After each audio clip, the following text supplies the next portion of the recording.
I don't know how to have a conversation about the entire weekend, BC, without judging, but what do we say about this?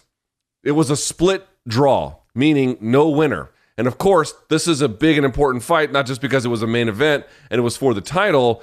Remember, the title was unclaimed because the previous champion had dropped it. This was designed to see who was going to get it, and then the winner of this was supposed to fight Glover Teixeira. We will talk about Glover in a minute because he obviously turned out to be part of this whole story. First things first. A, what can you say about the performances of Ankalaev and Blachowicz? And B, and perhaps that's the more important one, did the judges get it right? No, they didn't get it right. What can I say about the performances? Look, they it was a title fight, and these guys, did their best in a largely shitty fight to come out there and try to have moments, and both of them did. The main event, like the co-main event, very close fights. But, Luke, this wasn't a spectacular calendar year for the UFC, but damn was it solid and consistent across the board. But I think we rightfully said, looking into this final pay-per-view, used to be New Year's Eve, now it's a few weeks earlier, lack of star power, fights falling apart. UFC, unfortunately, stepped in the puddle and had a just not a great night at the office. This is not Planet Fitness, okay? This is a judgment zone, and the judging here in this case was off. The decision-making, to be fair, Luke, on the overall light heavyweight title picture seemed very off, almost as if UFC was, stealing from Peter to pay Paul, and this draw in the end was almost like, well, that's what you get sometimes for trying to, panic a little bit. I mean, this could have been Glover versus Ankalaev in Brazil next month, and now we have even less clarity. But I don't think it's the two fighters' fault. It took this fight a while to kind of heat up. It wasn't the most entertaining, but both had their moments, both established to a certain degree what they do good. And at the end of the day, this was a 3-2 fight for Magomed Ankalaev. And not only is that BC's opinion, it's seemingly Jan Blachowicz's opinion as well. And Luke, if it wasn't for that third judge in this case who gave Ankalaev a 10-8 round in round 5 that I just rewatching, this morning just could not get behind and couldn't agree with, this would have been a split decision win for Jan, which, as much as it was a close fight, as much as it seemed clear, maybe outside of the first round, which was the closest, that each seemed to have 2 rounds of their own. I didn't love the scoring. I didn't love the development. I didn't even love Dana's decision to bring in 2 new fighters to fight for the title. This was sort of an unfortunate ending to a largely patchwork card. But Luke, let's first and foremost on these judges. I mean, is Jan winning by split decision in a sense where all of us, including him, would have disagreed worse than a draw in which neither man advances to a title fight? Look, I'm having a lot of trouble sort of like not understanding, because it's clear what happened, but like, okay, well, what happens if you say we're going to get into it in a minute, but what the hell happens if Glover and Jamahal Hill end up, having a weight issue or end up fighting to a draw? We go further down. We calling up John Jones soon to bring him in? I mean, in a lot of ways, it's sort of like what a shit sandwich that the light heavyweight picture became. Not the UFC's fault that Jiri got hurt, but the decision-making afterwards turned out to be par for the course. Unfortunately, these scorecards played all into that picture. It kind of sucks, Luke. Both guys gave good effort. And Ankalaev started just a little bit too late, as he seemed to take a while to figure out Jan's strong counter striking, particularly to the calf kicks and all that. But once he did, for the remaining time he had left, I thought Ankalaev showed us exactly who he is. Yes, his hammer belongs in that cupboard. We can pull it out. Damn, dude. I mean, what? It's like, it doesn't really matter what we thought about this fight. Neither guy's the champion, and neither guy's fighting for the championship next. So it's a big bowl of fuck you right now, Luke. Right? I mean, it's just like, what the? What? Where are we right now? It's as if they never fought. It's as if they never fought. We have no more clarity about the situation after the fact than we did before. Right? I mean, here's the situation. I thought this was a reasonably clear 48-47 situation for Ankalaev. I saw 2, by the way, it wasn't just one, it was 2 of the judges. I'm looking up right here. 2 of the judges, Derek Clearly and Sal D'Amato, both gave a 10-8 to Magomed Ankalaev in rounds 5. The difference was Derek Clearly also had rounds 3, 4, and 5 altogether with Ankalaev winning, right? So he ultimately was going to win no matter what on Derek Clearly's scorecard. He just got a little extra bonus as a consequence. It's the Sal D'Amato card that ends up being the 47-47 because he had the first 3 rounds for Jan. I just don't agree that he won the first three. I think pretty clearly he won the second and the third. I thought Ankalaev, frankly, won the first one, to be quite candid with you. I guess none of the judges scored it that way. That's interesting. Wow. They didn't give him a single one. It's fair to say that if you gave Jan the first round, it's not a crime. It was a closest round. Sure. But I thought Ankalaev had done more. Clearly, you give Jan credit because he's a stubborn out. He hits hard. He's got great timing. He's got great poise. Rounds 2 and 3 when he came back and established the leg kicks. That's Jan Blachowicz fighting right there. But damn, did Ankalaev turn it on down the stretch, and to see Blachowicz also be like, yeah, I definitely didn't win it. I'll have to rewatch it. I mean, look, I get it that the judges don't score the fight after the fact. The judges don't know or care if the fighters thought they won or lost. But when you package this with the Paddy Pimblett fight, which we'll get into in a second, it just sort of sucked. What a wah end. And, is this the UFC's fault? No, unless we're going to specifically critique the decision-making on who fights for a title. But look, here's what I learned about this fight. That Ankalaev is the real deal. But unlike his compatriots, and I don't necessarily just mean, Dagestan compatriots, I mean the whole greater Eastern European hammer movement that we're talking about. Separate from Moneyline Hammer of the Month for a second. Just these guys that are coming out here, they're well-rounded talents. They're absolutely dominant. They fight like soldiers and robots in a good way. I think the difference between Ankalaev and everybody else who's coming the hell on right now is a little bit too poised and patient. Once he can start going downhill, he's got you. It just took him a while to figure that out. But like we both established, still look like he won 1-4 and 5.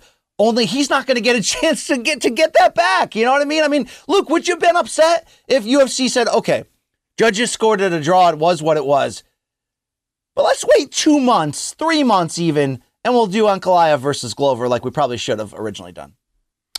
Right. That was the way I thought it was going to go. And we'll talk about Anthony Smith a little bit later as well, because Anthony Smith in the first quarter of 2022 was supposed to fight Jamahal Hill, which was a good fight, and I think a fight that made sense. And now it's Glover versus Jamahal for the title in Brazil, which I don't necessarily hate, especially given the circumstances that we don't even have a champion at this point. But let me say something and push back a little bit about Ankalaev. BC, if the takedowns in the 4th and 5th round, in the 5th round, Blachowicz kind of stumbled backwards more than he got really taken down. So that doesn't really quite count in the same way. But with the top control being as good as it was, we did know that Jan Blachowicz was not going to be a threat off of his back.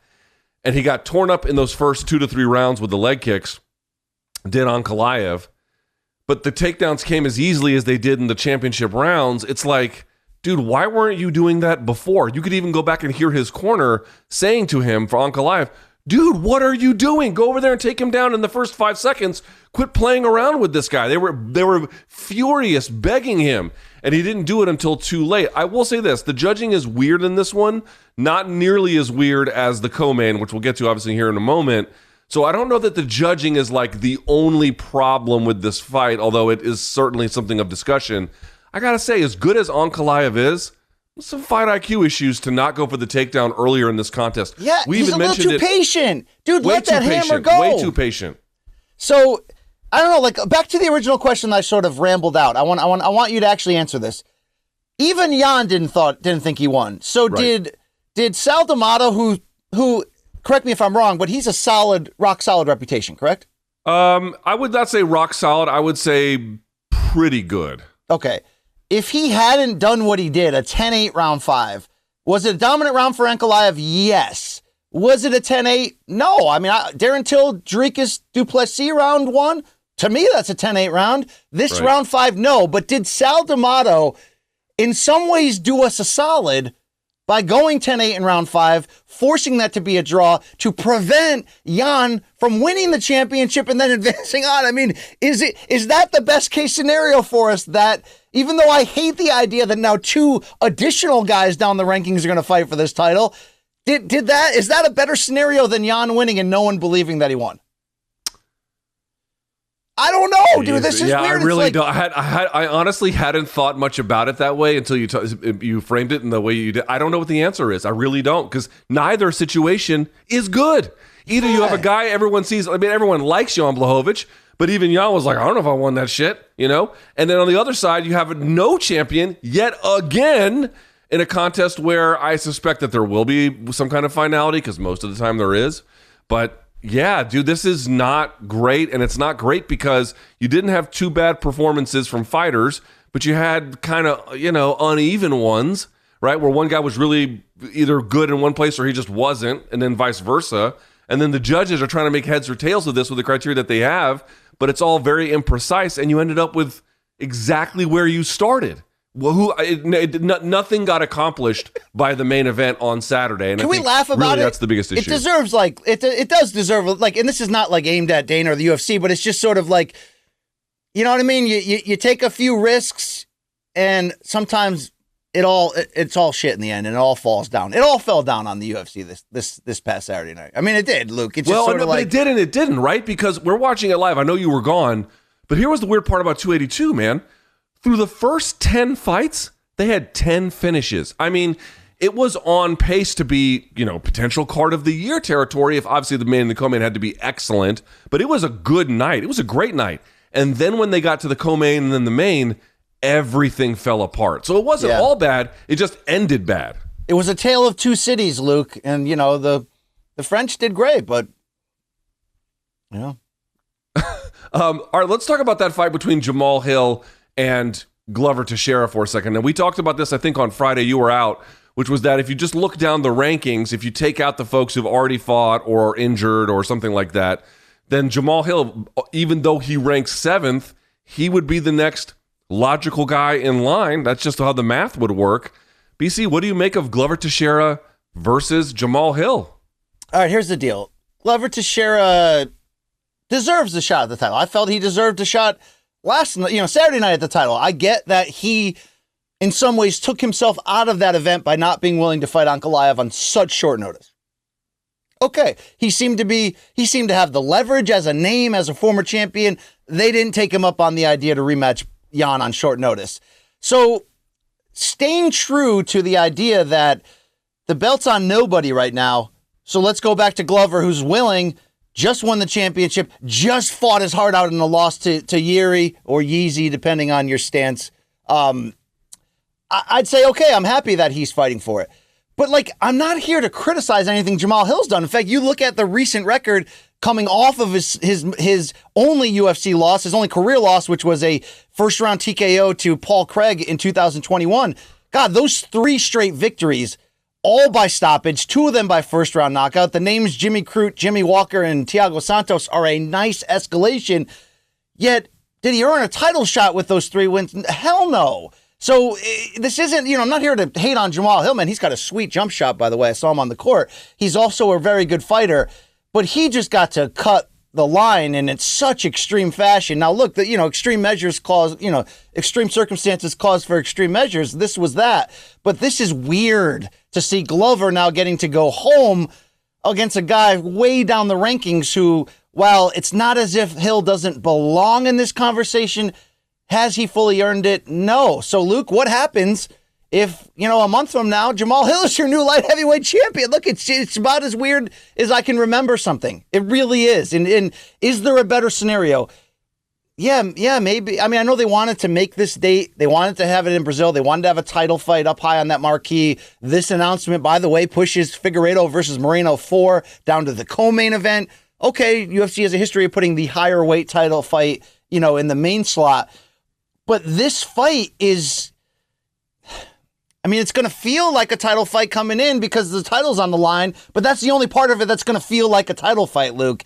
And, and it's like, if Glover wins, okay, he was just champion. It kind of makes sense. What do? We give him Ankalaev next? Do we give him, I don't know.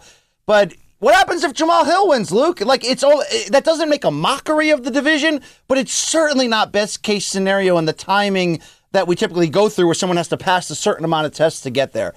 It's a shit show at the moment. It really is. It is. And I don't say that on, out of anti-UFC stuff, but it's largely a shit show at the moment. I mean, you've got people tweeting what has to happen before John Jones decides to take that muscle off and come back.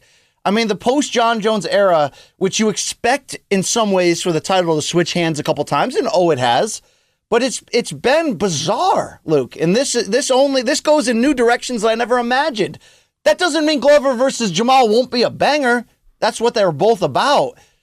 It's just you can't tell me you didn't hear that announcement and go, wait, what? Really? Wait, what? Yeah, that's the first thing. Okay, I was like, I was actually doing the live show, and people were tweeting me being like, Dana just announced Glover versus Hill, and I was like, what? I mean, how was that even? I just couldn't even wrap my head around how that was a thing already, and yet here we are. Remember when John Jones had to fight OSP for the interim title? Yeah, I was there for that one. Mm-hmm. That was a little bit of like a, really? OSP right now? We're doing this? But okay, I get it. I mean, it's John Jones, so I get it. And then John had a very lackluster winning performance, which also made it weird, right? But I mean, I just... here's something else to think about, BC. There's a lot of angles here. Again, I really think folks... I have been high on Ankalaev, and I still am high. I think he won this contest, especially was dominant down the stretch after being hurt. He's obviously very talented, but I really go back and sort of question some of his his strategic issue. He had some strategy issues in this fight. Like, he did not need to. This fight did not need to look the way that it did, and he made it that way. And I think that there is a question to be asked about some of his judgment based on that. Gun to your head, is he the best light heavyweight in the UFC right now, or is that, or in your mind? I think that he is, but I think he's got some adjustments to make to some of the ways in which he calculates risk. They were not really on point, and this brings up my other point, BC, which is what I wanted to spit back to you. Listen, you never want to get into the part where you're weighing the impossible based on imperfect information. But I will say this. The case for Vadim Nemkov as the world's best light heavyweight, it got a little bit stronger on Saturday. It got a little bit stronger, did it not? It 100% did. So here's where I want to ask you a question that is somewhat related to that, only due to circumstance, meaning Vadim Nemkov just had to go through a tournament in which he was the defending champion coming in. He got no favors. He won it. He won his $1 million. But UFC not necessarily known for tournaments outside of the fact that the promotion was started with one-night tournaments, and outside of the fact that very rarely, what are we talking about? When the flyweight division started, we had that cool little four-man tournament. It's very rare that the UFC has dipped into that. They haven't in a while, but they have at some points. I don't think we look at tournaments anymore as like a Bellator Bjorn Rebney thing, which at a certain point we kind of did. Bellator's been doing it on the regular, and they're fucking awesome, to be fair. Wouldn't this have been the time with so much uncertainty for Dana and company to very quickly go back into that green room that he talked about during the post-fight press conference? He framed it as they all went back there. Somebody threw out the idea of Jamahal versus Glover in Brazil, and they were all like, yeah, that's it. That's the one. You know what may have really been the one this time? If they stayed an extra 5 minutes in that room, looked at the schedule, looked at the rankings ahead of them, and said, look, John Jones is not coming through that door. He's going for it at heavyweight.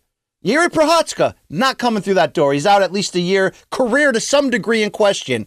But we've got a group right now, a parity-heavy group of mixed hammers, mixed in terms of experience and accomplishments, but all kind of about the same. Luke Thomas, why the hell not an announcement Saturday night of a 4, 6, 8, whatever amount of man tournament you want, taking these names, Glover Teixeira, Jan Blachowicz, Magomed Ankalaev, Alexander Rakic, Anthony Smith, Jamahal Hill, Krylov if you need him, Paul Craig, whoever you want to do, Ozdemir, whatever you want to do, and just saying, in Brazil, Glover and Jamahal are going to fight for the interim title, or don't do the interim title. Just go, the tournament starts in Brazil, step one, and you're going to want to see this because all these guys are hammers and they're all excited and aggressive. Wouldn't that have been a cool circumstance, a surprise turn in a unlikely to predict situation, which is this division just kind of imploding in front of us? Why not go tournament, Luke? Is that because Bjorn ruined it? I don't think so.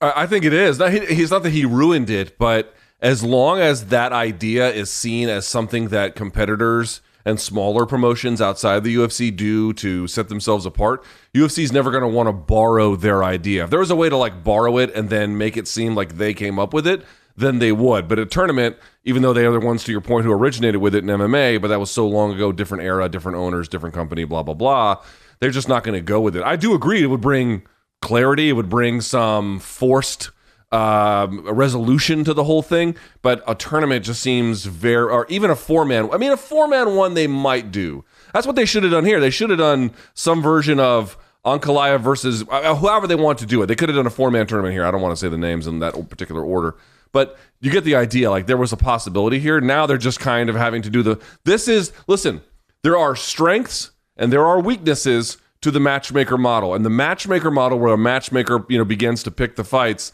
is, I think, in general, the best model. But it has noteworthy weaknesses. And one of the weaknesses is if you get judging that just happens to go a certain way, you can actually get no clarity in your division, no ability to rank, no ability, at the top anyway, to put a belt on someone, and you end up with this stasis that serves nothing. The matchmaker model can't actually really solve that problem nearly as well as the tournament model can, but here we are.